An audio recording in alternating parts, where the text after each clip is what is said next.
어찌 이루 말할 수 있겠습니까? 강포한 윤석열 정권이 저지른 명백한 타살입니다. 제가 현장에서 지켜보니 이번 38차에서 아주 기이했던 부분은 바로 안전 패스 부분입니다. 반대 차선과 촛불 시민들 사이에 펜스가 항상 있었는데 오늘은 그 안전 패스가 사라지고 꽃갈 같은 것만 덩그러니 놓여 있었습니다. 때문에 구분을 안 해두니 합법적인 시위 현장이 아닌 무슨 도로 한가운데 같았는데요. 반대로 사라진 안전 펜스는 촛불 행동 부스들이 있는 인도 위에 있었습니다. 관련해서 구봉기 소장은 처음 있는 일이다. 경찰이 2달 전부터 경찰이 태도를 완전 바꿨다. 점점 심해지고 있는데 오늘 같은 경우는 너무 위험하다. 하다못해 누가 건드리면 큰일 난다. 펜스를 어디다 쳤냐면 인도랑 부스 사이에 걸쳐놨다. 저기에 있는 펜스가 이쪽에 와야 하는데 시민들 안전을 위해서. 이렇게 경찰의 방해로 펜스도 없는 기이한 집회였지만 질서 있는 촛불 시민들과 자원봉사자 여러분 덕분에 무사히 마칠 수 있었습니다. 자, 두 번째 장면은 오늘 38차 촛불 대행진에는 주최 측 추산 5,000명이 참석했다고 합니다. 연휴와 날씨 영향임에도 많은 분들이 함께 해주셨는데요. 조선일보 관련 보도를 보니 역시나 심하게 후려쳤습니다. 조선, 촛불 행동 측 350여 명은 이날 저녁 중구 지하철 1, 2호선 시청역에서 윤석열 퇴진, 김건희 특검 38차 촛불 대행진을 열었다.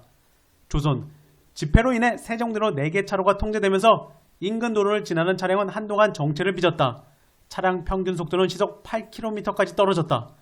세상에나 주최 측 추산이 5천여 명인데 조선은 350명으로 후려쳤는데 또 350명이라면서도 차량 평균 속도가 시속 8km라고 합니다. 기가 막히는 상황입니다.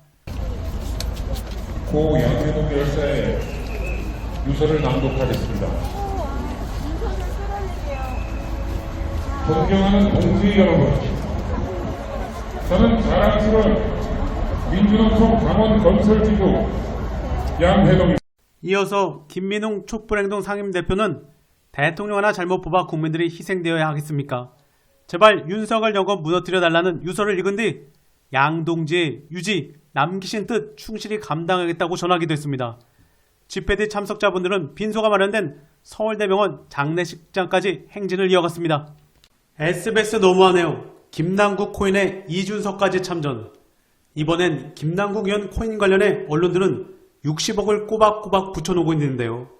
그런데 노영희 변호사에 따르면 김남국 의원이 코인 뜨기 전부터 코인 한다고 좀 올랐다고 자랑했던 적도 있었지만 저 60억은 남국이가 보유 당시 최고가 기준이고 현금화 시점도 아니래라는 부분도 참고해 볼 만한데요.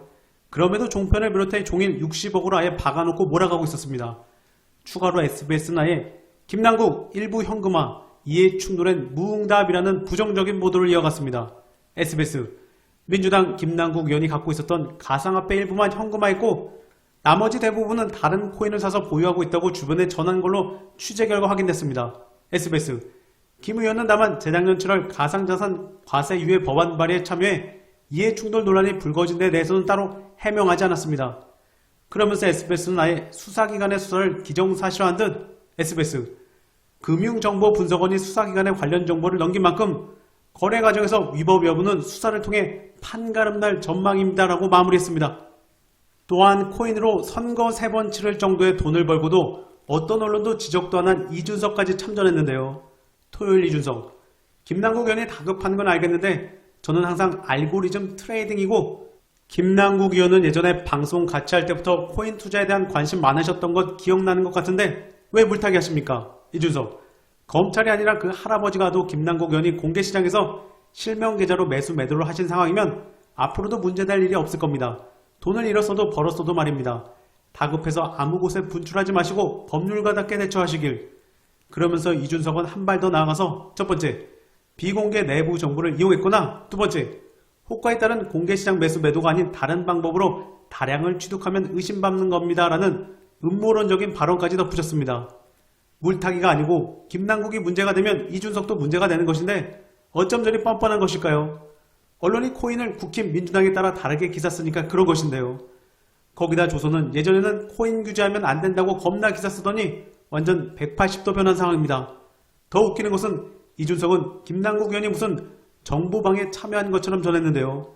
지가 써놓고도 이상했는지 김남국 의원이 본인은 텔레그램 정보방에 참여한 적이 없다고 알려와 그 부분은 수정했습니다라고 8시간 만에 수정했습니다. 그냥 이준석은 찌그러져 있던가 괜히 참전해서 더 망신인 상황인데요. 조선도 한동훈도 SBS도 이준석도 너무 덜한 상황이네요.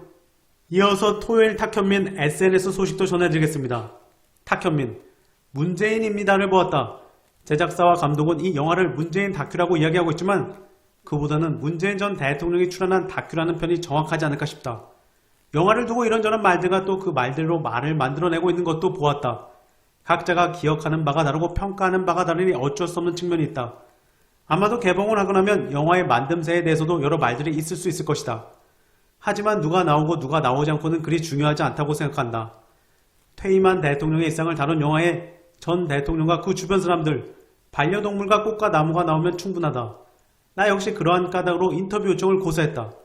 대통령의 재임 중 일을 다룬 영화도 아니고 퇴임 후 일상을 꾸려가는 대통령 뇌의 모습을 담는 데 충실했으면 되었다. 보태지는 말들은 퇴임한 문재인 대통령 내외를 이해하는 데 도움이 될지는 모르지만 그 정도일 뿐이다. 정작 궁금한 것은 다른 사람의 눈을 통해 보여지는 것이 아니니 말이다.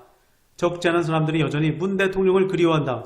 그리움에는 다 이유가 있는 법인데 어쩌면 그 이유 중 하나를 여기서 찾을 수 있을지도 모르겠다. 그가 그리운 사람들을 위한 영화다. 그럼 토요일 강선우 대변인 브리핑으로 마무리하겠습니다. 대통령실의 공천 개입 의혹, 검사 윤석열식으로 해결하십시오. 국민의힘을 지배하는 단 하나의 원칙, 바로 철저한 용산 동일체입니다. 태영호 최고위원의 녹취록에 드러난 절절한 상명하복의 고백, 결국 공천을 향한 윤심 어린 충정 아닙니까? 대통령실의 공천 개입 의혹에 대해 국민의힘이 죄를 묻고 벌을 하겠다면 발언을 한 태영호 최고위원도 이를 유출한 그의 보좌진도가 아닌 대통령실에게 하는 것이 마땅합니다. 그런데 국힘은 스스로 머리를 벨 수 없자 꼬리 자르기에 들어갔습니다. 박근혜를 기소했던 사람은 당시 윤석열 서울중앙지검장이었습니다. 법은 하나이고 만약에 평등합니다. 그런데 박근혜에게 적용되는 법과 윤석열에게 적용되는 법이 다른 것입니까? 대통령실의 공천 개입 의혹, 검사 윤석열식으로 해결하십시오. 윤리의 징계가 아니라 검찰 수사가 답입니다. 이번 영상은 여기까지입니다. 감사합니다.